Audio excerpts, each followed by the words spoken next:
मौजूदा वक्त में जापान और उसकी टोक्यो इलेक्ट्रॉन फैक्ट्री कैसे काम कर रही है, उस दिशा में जानकारी हासिल करने के लिए प्रधानमंत्री मोदी का जापान के प्रधानमंत्री के साथ ये दौरा, जहां पे तमाम तकनीकी महारत लोगों के साथ प्रधानमंत्री का संवाद यहां होता हुआ दिखाई पड़ रहा है। और प्रधानमंत्री ने फ्यूचर इंफ्रास्ट्रक्चर को लेकर जो तमाम वहां पे जानकारियां हैं उनको उन्होंने समझने की कोशिश की। कैसे चिप या सेमीकंडक्टर बनता है, फैब्रिकेशन कैसे होता है, उसकी असेंबली लाइन कैसे होती है, किस तरह से उसका उपयोग होता है, क्योंकि डिजिटल होती दुनिया का आधार ऋतु आज के समय में चिप हो गया है, सेमीकंडक्टर हो गया, और उसके बिना भविष्य की ज़रूरतें पूरी होती हुई दिखाई नहीं पड़ती। इसलिए आज वक्त की ज़रूरत है हम इस दिशा में आगे बढ़ें। बिल्कुल सेंडई दुनिया में सेमीकंडक्टर हब के तौर पर जाना जाता है।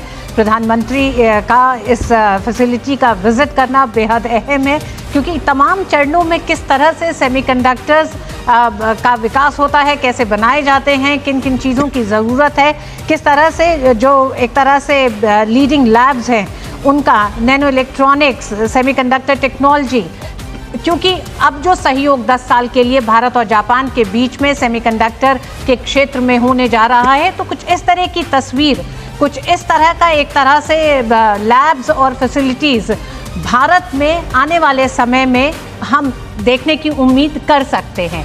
तो प्रधानमंत्री का सेंडई विजिट करना कई मायनों में इसलिए अहम हो जाता है। प्रोफेसर मिश्रा, अगर आप कुछ जोड़ना चाहें इसमें। देखिए, अगर हम दक्षिण पूर्व एशिया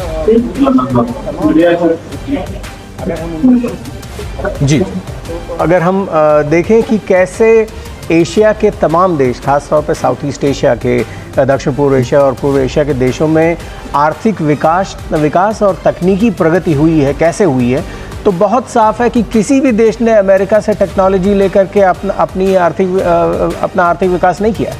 चाहे वो मलेशिया हो, जिसने हमसे पहले 80 के दशक में महाथिर मोहम्मद ने पॉलिसी लाई, लुक ईस्ट पॉलिसी, जिसका सीधा एक सिंगल पॉइंट एजेंडा था जापान के साथ तकनीकी सहयोग, और अगले 20 सालों में मलेशिया इंफ्रास्ट्रक्चर और विकास के मामलों में बहुत विकास किया। उसने एक मध्यम लेवल मिड साइज इकॉनमी बन गया। सिंगापुर को देखें, उसने भी जापान के साथ तकनीकी सहयोग किया और आज सिंगापुर दक्षिण पूर्व एशिया में एक लीडर है।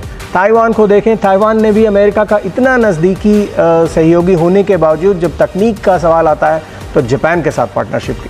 तो ये तमाम देश हम देखते हैं कि तकनीक बांटने का जो बड़ा जो जज्बा चाहिए और बड़ा दिल चाहिए, वो जापान के पास है, अमेरिका के पास नहीं है। तो अब हम मिश्रा, क्या ये दृश्य बहुत उम्मीद जगाते हैं भारत के तमाम नौजवानों के लिए, क्योंकि जो कल समझौता हुआ है 10 साल के रोड मैप के साथ 5 लाख लोगों के एक तरह से प्रशिक्षण और आदान प्रदान की बात हुई, जिसमें 50,000 स्किल्ड मैन पावर की बात हुई है। तो जो स्किल्ड मैन पावर आने वाले समय में दिखाई देगा, सेमीकंडक्टर एक ऐसा क्षेत्र है जिसमें स्किलिंग की बेहद ज़रूरत है। और ये जो हम देख रहे हैं इस समय दृश्य, ये उन तमाम युवाओं को भी एक तरह से अपने एक उज्जवल भविष्य का एक पूरा खाका दिखाई देता होगा आज के इस प्रधानमंत्री के दौरे में।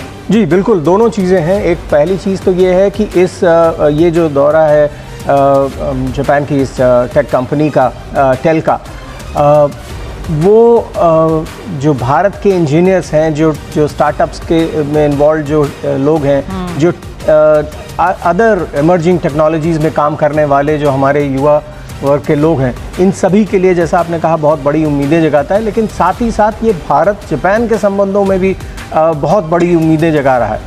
और मुझे लगता है कि ये नियति है, भाग्य इसे कहिए कि भारत इस वक्त जब अमेरिका के साथ हमारे तकनीकी संबंध और आर्थिक संबंध ऐसे मोड़ पे हैं जिसमें ये कहना भी मुश्किल है कि भारत और अमेरिका दोस्त भी रहे या नहीं। इस मौके पे, इस जंक्चर पे जापान की यात्रा और इतना ज़्यादा फोकस टेक्नोलॉजी और आर्थिक सहयोग पे, मुझे लगता है कि एक तरह से आपदा में अवसर है।